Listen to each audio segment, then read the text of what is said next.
We're heading into an important season. And Paul, it sounds like when it comes to tech, you're being very deliberate. Talk about your short-term strategy here.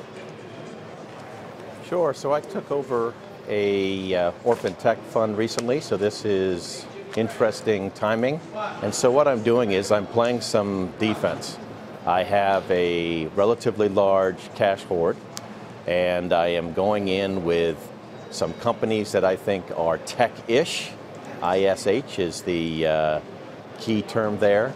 And they're companies like payment processors like MasterCard and Visa. I actually like some of the REITs that are cell tower focused like Crown Castle and American Tower. And so I have the defense on the field. At some point, I will turn around, I'll bring on the offense, we'll go in the shotgun formation, we'll spread out the receivers, we'll give the ball to Eli Manning, and we're going to let him fling it all over the field, but it's just not yet.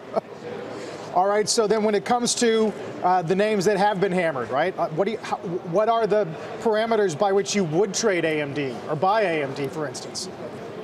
Well, I like AMD because, and it's the only semiconductor stock I own, because semiconductors are very cyclical, as you know, but AMD seems to me to have a nice technical basis on the charts, and also I think there is no doubt that they'll continue to take market share from Intel.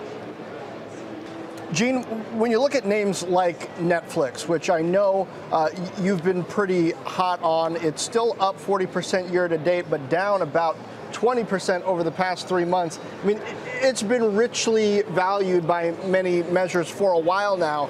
How do you decide how to treat that stock, given that there's some trepidation around these types of names, but not yet an indication that the fundamentals have changed that much? Yeah, we're somewhere in between optimistic and bearish, right in the middle there, John. And specifically, we think this is a good story to own longer term, but we think there are much better names to own, for example, Apple or Tesla. And so when we think about Netflix, we are clear believers that people are going to have multiple $10 a month subscription, and they have a great opportunity internationally. But the valuation and some more competition coming in from Apple, for example.